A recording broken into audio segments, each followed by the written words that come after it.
당신은 하느님이 보내주신 미카엘이었어요. 안녕하세요. 저는 이수진입니다. 오늘 여러분께 제 이야기를 들려드리려고 해요. 62세에 만난 사랑. 65세 기혼 남성과의 금지된 감정. 20년간 홀로 아이들을 키우며 남자의 따뜻한 손길을 그토록 갈망했던 제가. 독실한 카톨릭 신자로서 천주교 계명과 인간적 욕망 사이에서 얼마나 괴로워했는지. 하지만 운명은 저희에게 더 잔혹한, 그러면서도 더 아름다운 시험을 준비하고 있었어요. 혈액암 말기. 그리고 마지막 남은 시간. 제 이야기는 단순한 불륜이 아닙니다. 신앙과 사랑, 죽음과 영생 사이에서 펼쳐진 한 편의 드라마였어요. 지금부터 시작되는 저의 늦은 사랑 이야기에 귀 기울여 주세요. 구독과 좋아요는 영상 제작에 많은 힘이 됩니다. 1장, 운명적 만남. 제가 박민수 씨를 처음 만난 건 동네 아마추어 사진 카페에서였어요. 당시 저는 62세, 20년 전 이혼 후 홀로 두 아이를 키워낸 상태였죠. 아이들은 모두 결혼해서 독립했고 저는 혼자 남겨진 집에서 깊은 외로움을 느끼고 있었어요. 그 외로움을 달래기 위해 시작한 게 사진이었습니다. 어머, 이 사진 정말 잘 찍으셨네요. 제가 한 분의 작품을 보며 말씀드렸어요. 고개를 돌리신 그분은 65세의 품이 있는 남성이셨죠. 아, 감사합니다. 아직 초보라서. 저도 사진 배워왔는데 어떻게 이렇게 자연스럽게 찍으셨어요? 빛의 각도가 정말 예술이네요. 제 진심 어린 칭찬에 그분의 얼굴에 오랜만에 미소가 번지더라고요. 과찬이십니다. 그런데 부인께서도 사진을 하시나 보네요. 네, 얼마 전부터 시작했어요. 혼자 있는 시간이 많아서. 아, 저는 이수진이라고 합니다. 박민수입니다. 만나서 반갑습니다. 그렇게 저희의 첫 인사가 시작됐어요. 나중에 알았지만 민수 씨는 30년간 시청에서 국장까지 올라간 공무원이셨고 퇴직 후 저처럼 사진이라는 취미를 시작하신 거였어요. 민수 씨는 아내와의 불화나 별거 사실은 숨기신 채 그저 퇴직한 공무원이라고만 소개하셨죠. 저 역시 20년 전에 이혼했다는 사실만 간단히 말씀드렸고요. 그날 사진 카페에서는 풍경사진 촬영거 방의가 있었는데 강사님이 인근 공원으로 실습을 나가자고 하셨어요. 혹시 함께 가실래요? 처음이라 혼자서는 좀 어색해서. 제가 민수 씨께 제안했고 민수 씨는 기꺼이 동의해 주셨어요. 공원에서 저희는 나란히 서서 같은 풍경을 담았어요. 20년간 홀로 살아온 제게는 민수 씨의 존재 자체가 오랜만에 느끼는 남성의 따뜻함이었습니다. 사진 정말 잘 나왔네요. 초보라고 하셨는데 거짓말이시죠? 아니에요. 정말 처음이에요. 그런데 오늘 정말 즐거웠습니다. 제 목소리에는 오랜만에 느끼는 설렘이 묻어 있었어요. 그날 이후 저희는 자연스럽게 사진 카페에서 자주 마주치게 됐습니다. 같은 테이블에 앉아 서로의 작품을 품평하고 때로는 함께 촬영 장소를 찾아 나서기도 했죠. 퇴직 후 찾아온 공허함에 시달리던 민수 씨에게 제가 소중한 존재가 되어가고 있다는 걸 느꼈어요. 저에게 민수 씨는 20년간의 외로움 속에서 만난 따뜻한 위로였고요. 하지만 저희 둘 다 아직은 이 감정이 단순한 호감 이상이라는 걸 인정하고 싶지 않았어요. 특히 독실한 카톨릭 신자인 제게는 기혼 남성과의 만남 자체가 조심스러운 일이었거든요. 그럼에도 불구하고 저희 마음은 점점 가까워져 갔습니다. 2장, 가까워지는 마음.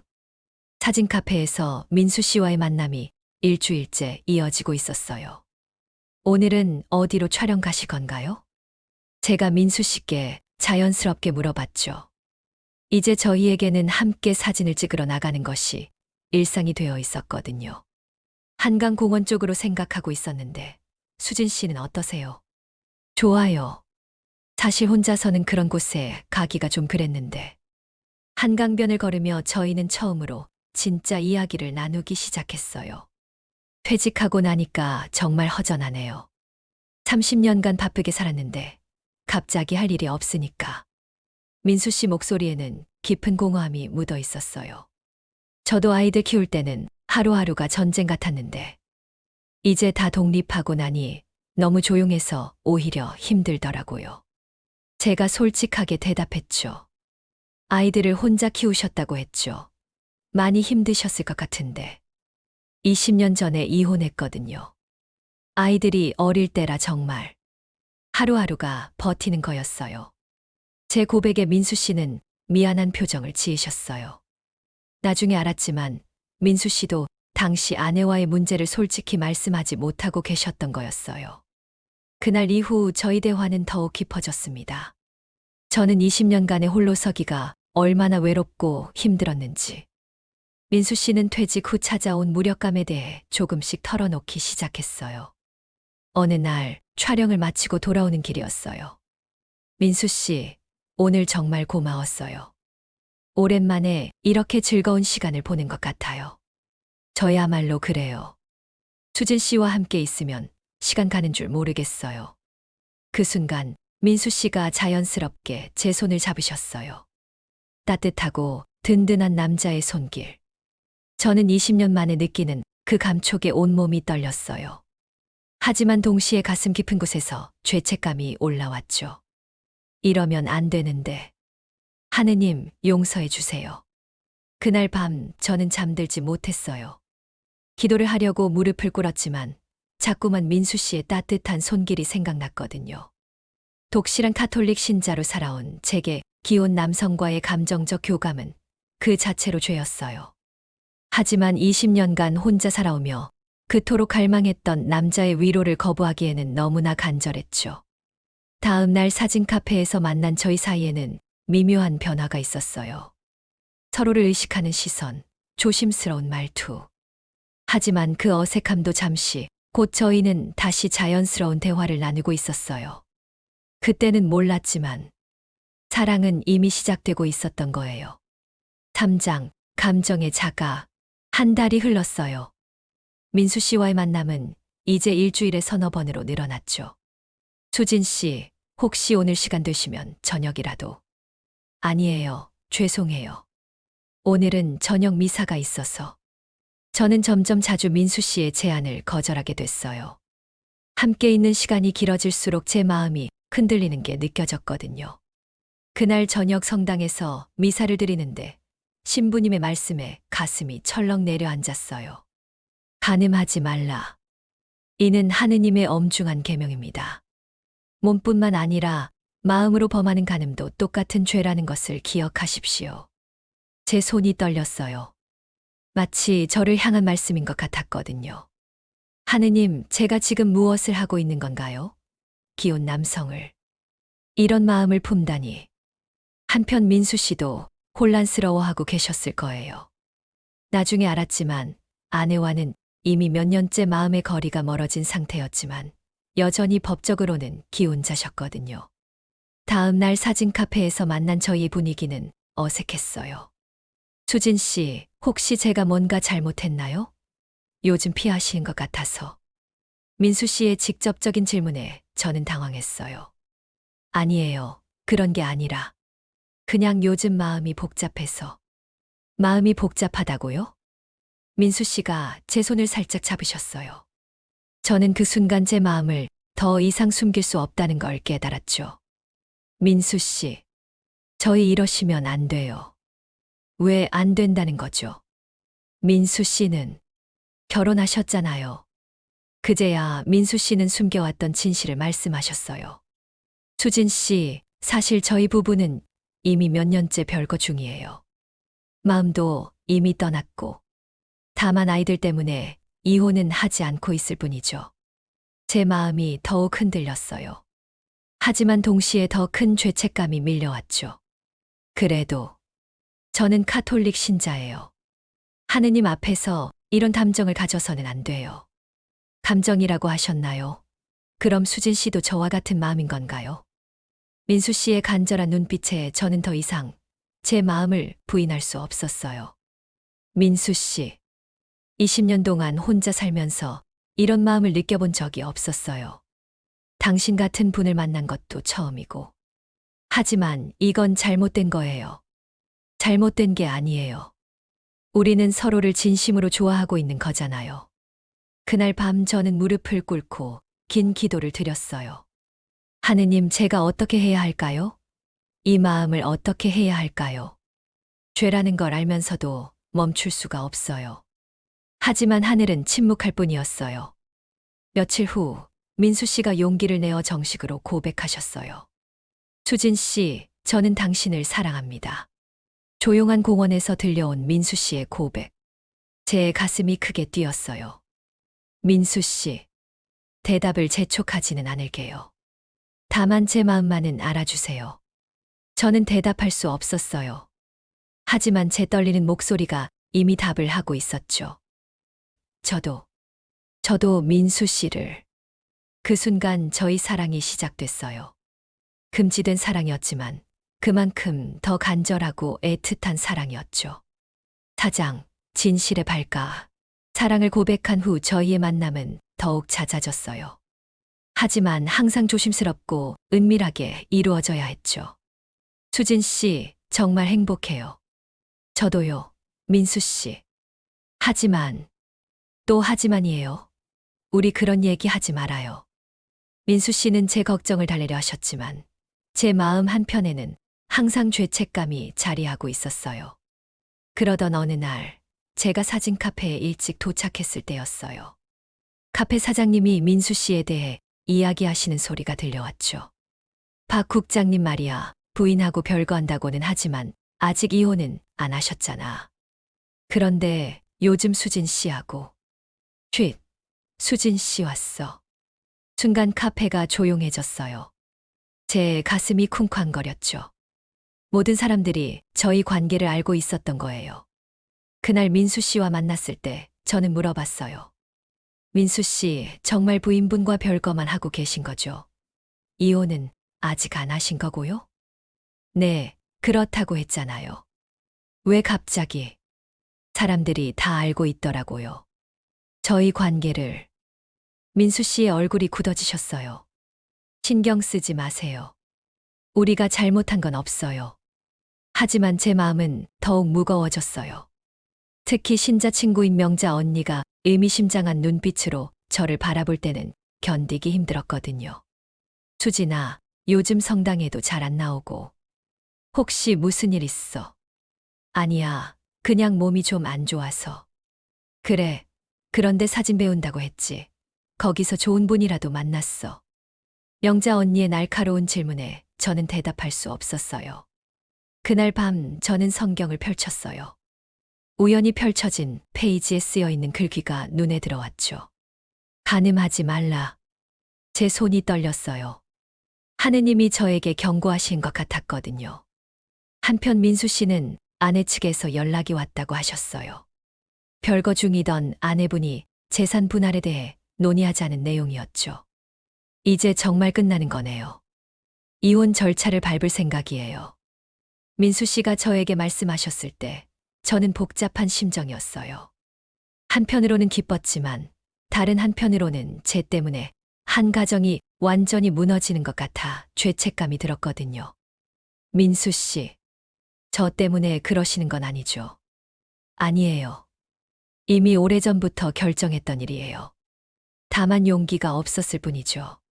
하지만 제 마음은 점점 더 무거워져 갔어요. 사랑은 깊어져 갔지만 동시에 죄책감도 함께 커져 갔거든요. 어느 날 미사 시간에 신부님이 하신 말씀이 제 가슴을 찔렀어요. 사랑한다는 이름으로 하느님의 계명을 어기는 것은 진정한 사랑이 아닙니다.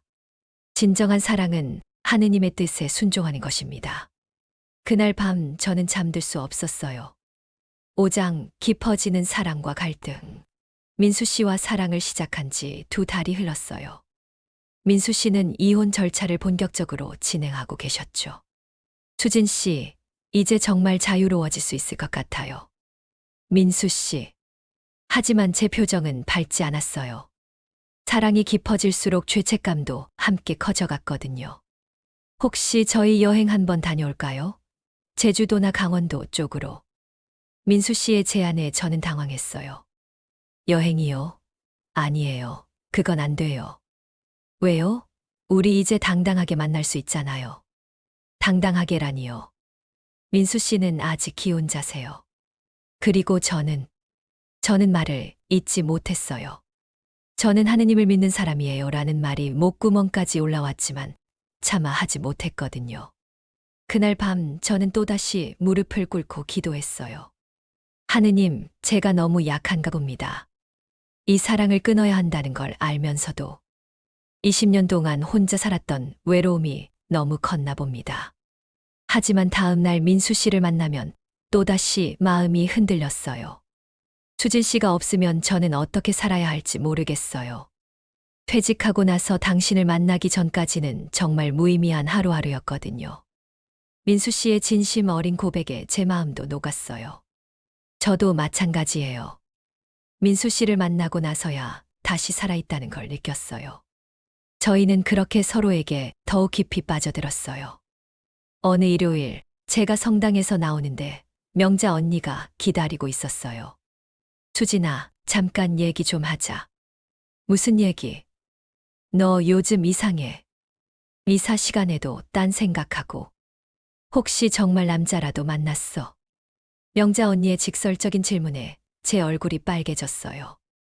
무슨 소리야? 수진아, 우리가 몇 년을 알고 지낸 사이인데. 내 표정만 봐도 알아. 그런데 그 사람이 기혼자라며? 저는 깜짝 놀랐어요. 이미 소문이 퍼진 것 같았거든요. 수진아, 정신 차려. 너는 독시한 신자잖아. 이런 일로 하느님을 배신할 거야? 명자 언니의 말에 저는 아무 대답도 할 수 없었어요. 그날 밤 저는 성경을 펼쳤어요. 다시 한번 간음하지 말라는 구절이 눈에 들어왔어요. 하느님, 정말 이 사랑을 끝내야 하나요? 20년 만에 찾은 이 소중한 감정을.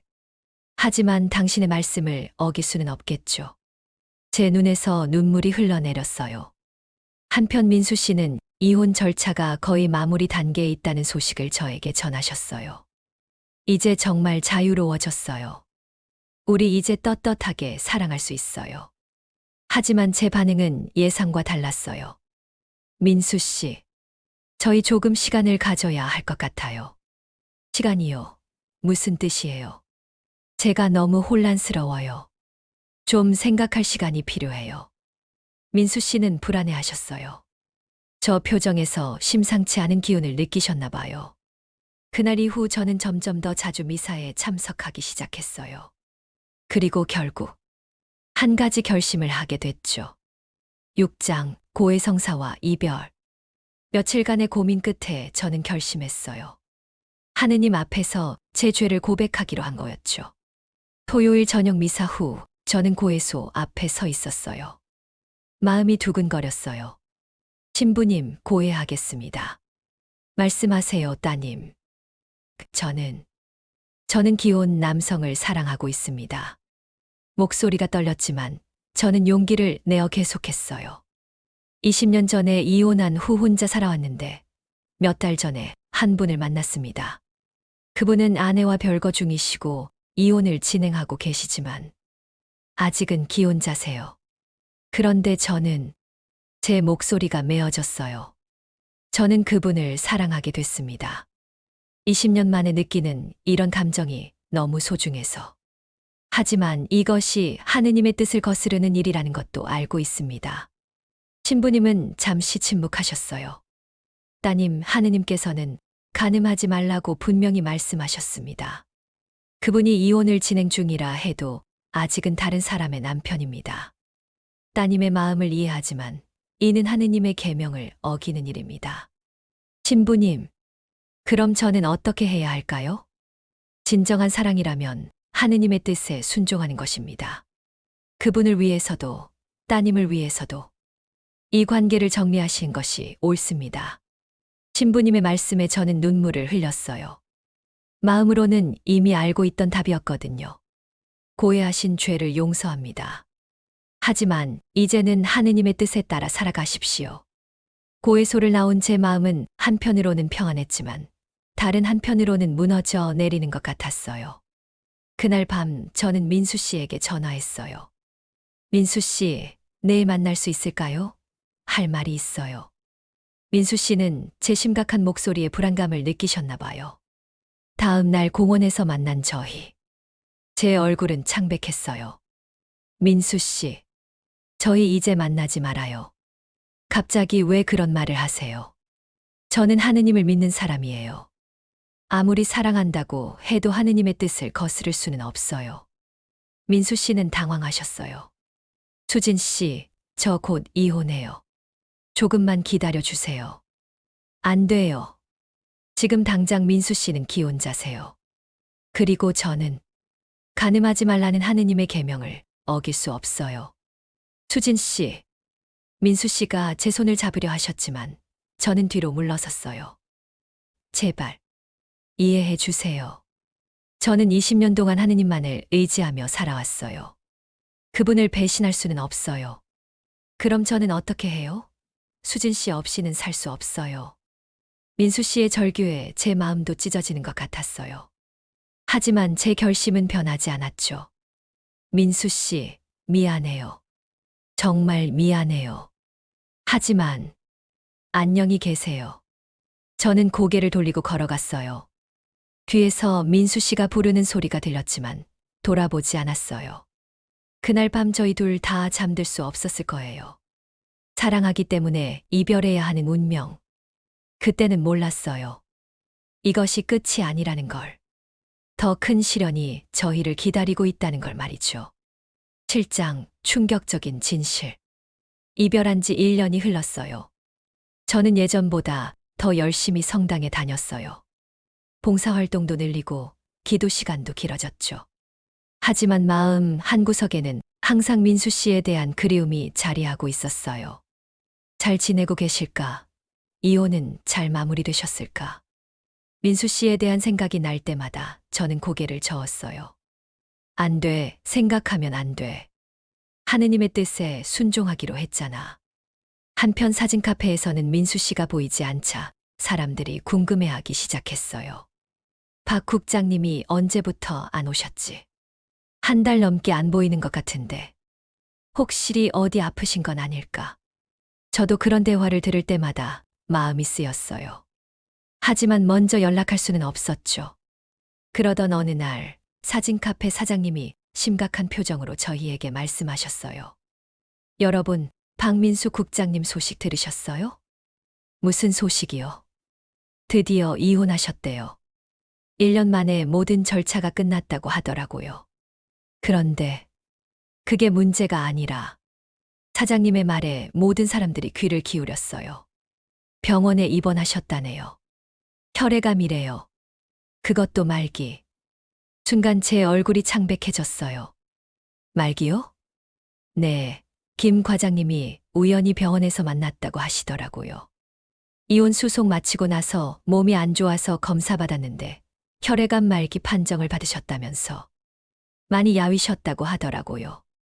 저는 그 자리에 더 이상 있을 수 없었어요. 급하게 가방을 챙기고 나왔죠. 혈액암 말기, 이혼하시고 나서 혼자 그런 충격을 받으셨을까? 그동안 얼마나 힘드셨을까? 제 마음은 복잡했어요. 걱정과 안타까움, 그리고 죄책감이 밀려왔거든요. 저 때문에 이별했는데 이제 혼자서 병마와 싸우고 계시는 거야. 가족도 없이 얼마나 외로우실까? 그날 밤 저는 잠들 수 없었어요. 민수 씨의 안부가 너무 궁금했지만 연락할 수도 없고 찾아갈 수도 없었거든요. 며칠 후 저는 용기를 내어 사진 카페 사장님께 물어봤어요. 사장님, 박 국장님이 어느 병원에 계신지 혹시? 아, 수진 씨도 걱정되시는구나. 서울대병원 혈액종양내과에 계신다고 하더라고요. 이제 독신이시니까 정말 혼자서 힘들어 하실 것 같아. 감사합니다. 저는 마음속으로 결심했어요. 한 번만, 딱 한 번만 안부를 확인하고 오자고요. 다음 날 저는 병원으로 향했어요. 하지만 병실 앞까지 가서는 들어갈 용기가 나지 않았어요. 복도에서 망설이고 있는데 간병인으로 보이는 여성이 병실에서 나오셨어요. 혹시 박민수 씨 병실 맞나요? 네, 맞는데요. 어떻게 오셨어요? 저는 사진 카페에서 알던 사이인데 소식을 듣고, 아, 그러시구나. 사실 환자분이 많이 힘들어 하세요. 이혼하시고 나서 혼자 계시니까 더 외로워하시고, 간병인 분의 말에 제 가슴이 아팠어요. 지금 어떤 상태세요? 의사 선생님 말씀으로는 길어봐야 몇 개월이래요. 항암 치료도 더 이상 효과가 없고, 가족들도 이혼한 후로는 거의 안 오시고 정말 혼자세요. 저는 충격을 받았어요. 몇 개월. 그리고 완전히 혼자. 그 순간 제 마음속에서 무언가가 바뀌었어요. 하느님, 이것도 당신의 뜻인가요? 민수 씨가 이렇게 아프시는 것도, 제가 이 소식을 듣게 된 것도. 저는 성당으로 향했어요. 그리고 무릎을 꿇고 간절히 기도했죠. 하느님, 제가 어떻게 해야 할지 알려주세요. 죽음을 앞둔 사람을 그냥 두고 볼 수는 없어요. 이제 민수 씨는 자유로운 몸이에요. 그리고 혼자세요. 이것도 사랑이 아닐까요? 도움이 필요한 사람을 돌보는 것도 당신의 뜻이 아닐까요?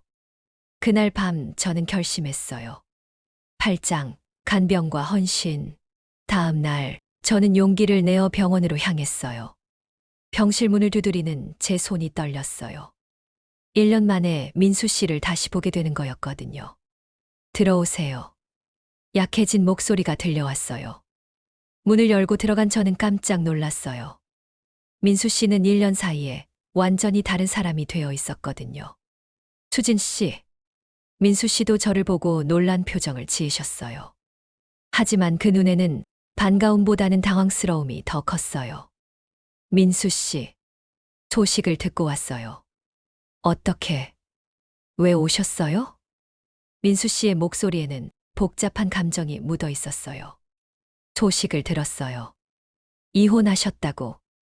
그리고 아프시다고. 저는 민수 씨의 야윈 모습을 보며 눈물이 났어요. 왜 말씀을 안 하셨어요? 저희가 만날 때도 아프셨던 거죠. 민수 씨는 잠시 침묵하셨어요. 그때부터 몸이 안 좋다는 건 알고 있었어요. 하지만 정확한 진단은 이혼하고 나서 받았습니다.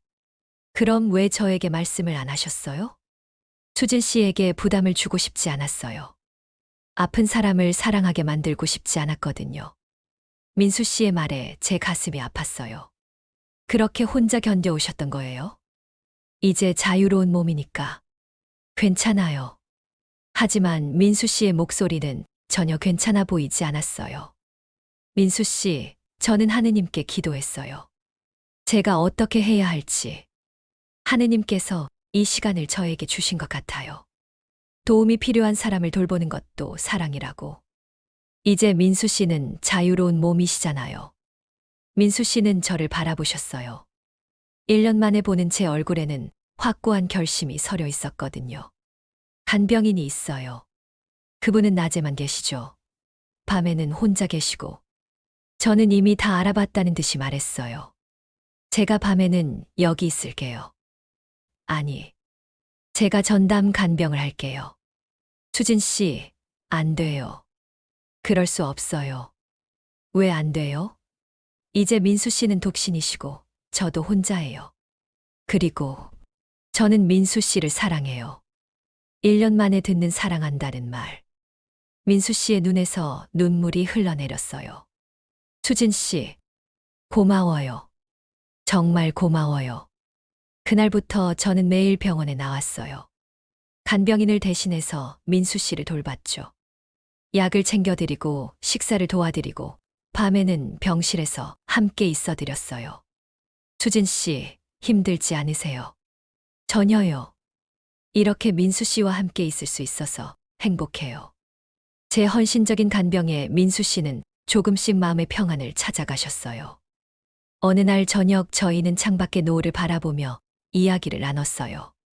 수진 씨, 1년 전에 헤어질 때 정말 원망스러웠어요. 하지만 지금 생각해보니까 그때 헤어진 게 오히려 다행인 것 같아요. 이제 저희는 아무런 거리낌 없이 사랑할 수 있잖아요. 하느님 앞에서도 떳떳하게.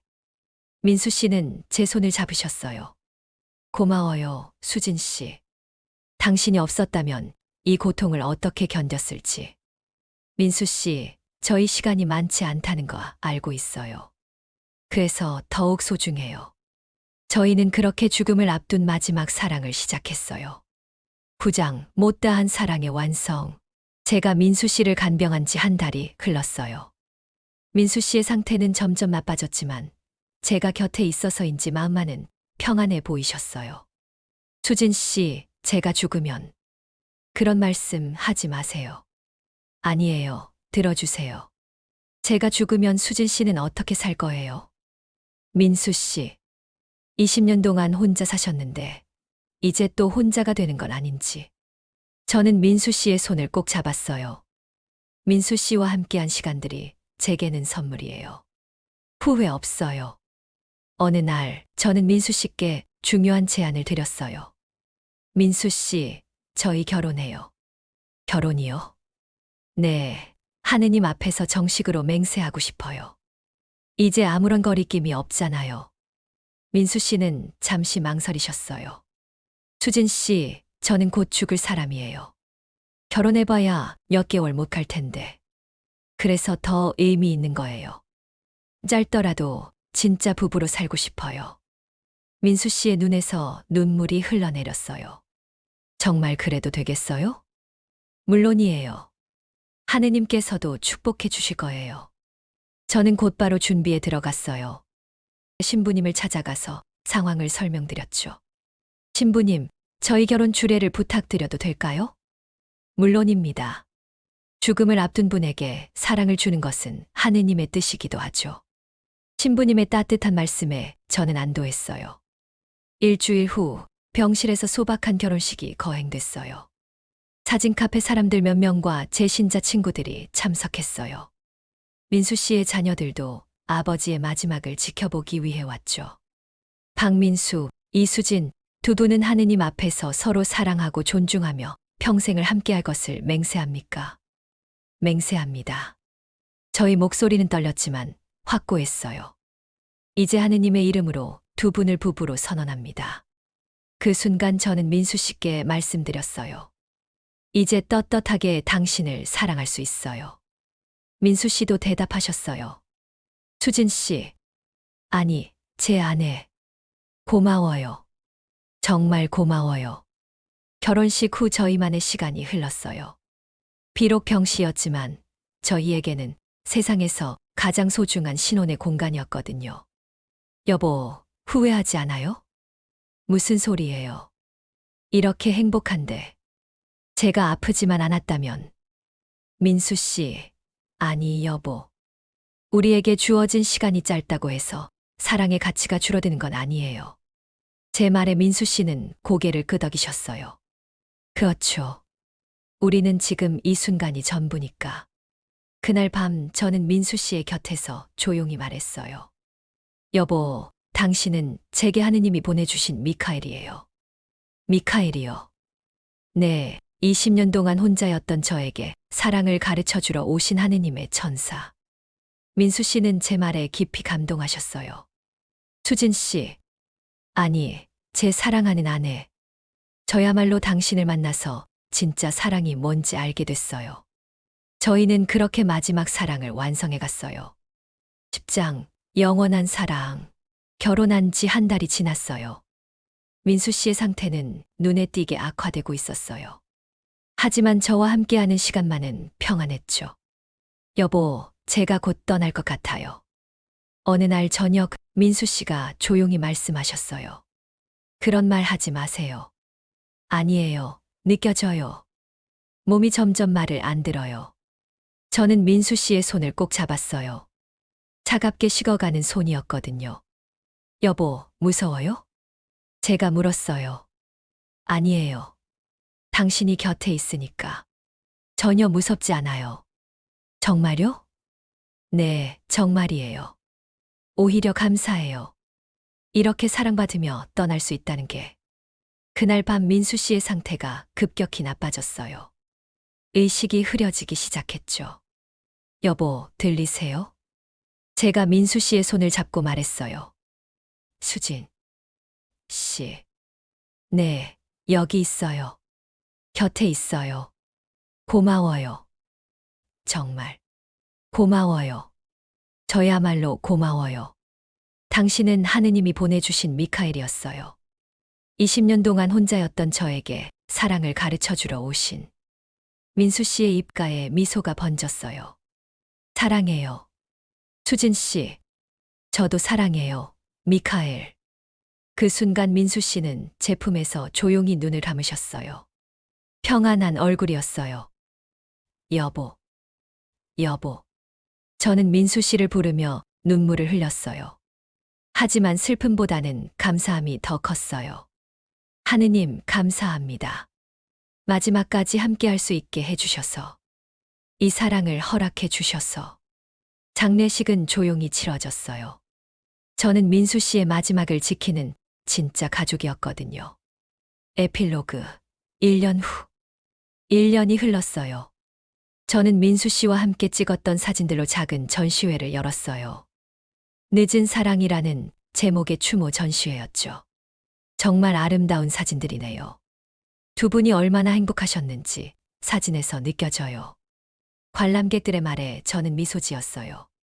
전시회가 끝난 후 저는 민수 씨의 묘소를 찾았어요. 여보, 전시회 잘 끝났어요. 많은 분들이 우리 사진을 보고 감동받으셨어요. 바람이 살랑 불어왔어요. 마치 민수 씨가 대답하시는 것 같았어요. 당신과의 사랑은 하느님이 주신 선물이었어요. 비록 짧았지만 제 인생에서 가장 아름다운 시간이었어요. 저는 묘비에 새로 찍어온 꽃을 놓았어요. 이제 저도 평안해요. 하느님 앞에서 떳떳한 사랑을 했으니까. 언젠가 하늘나라에서 다시 만나요. 미카엘. 저는 고개를 들어 하늘을 바라봤어요. 구름 사이로 따뜻한 햇살이 내려오고 있었거든요. 마무리. 여러분, 이것이 제 이야기예요. 65세와 62세에 찾아온 늦은 사랑. 종교적 신념과 인간적 감정 사이에서 갈등하던 저희가 결국 하느님의 뜻 안에서 진정한 사랑을 완성한 이야기였어요. 사랑에는 나이가 없어요. 그리고 때로는 이별이 더 아름다운 만남을 만들어내기도 하죠. 제 이야기를 통해 여러분께 말씀드리고 싶었던 건 진정한 사랑은 서로를 위해 희생할 줄 아는 마음이며 마지막 순간까지 함께할 수 있는 용기라는 거예요. 20년간 혼자 살았던 제게 민수 씨는 정말 하느님이 보내주신 미카엘이었어요. 짧은 시간이었지만 그 사랑으로 인해 저는 진정한 행복이 무엇인지 알게 됐거든요. 지금도 저는 매일 민수 씨를 그리워해요. 하지만 슬프지는 않아요. 언젠가 하늘나라에서 다시 만날 거라는 믿음이 있거든요. 오늘 제 이야기가 여러분의 마음에 작은 울림이 되었기를 바랍니다. 그리고 사랑하는 사람이 있으시다면 더 늦기 전에 그 마음을 전해보세요. 여기까지 저 이수진의 늦은 사랑 이야기였습니다. 끝까지 들어주셔서 감사합니다. 시청해주셔서 감사합니다. 구독과 좋아요는 영상 제작에 많은 힘이 됩니다.